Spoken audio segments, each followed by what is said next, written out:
yung matagal-tagal na dyan sa abroad, mag-isip-isip ka na. May ipon ka pa ba?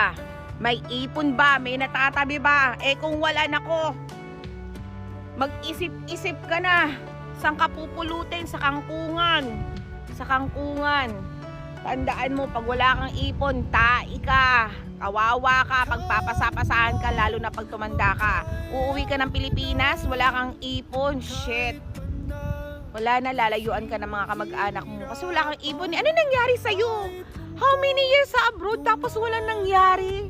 Ano ba yan?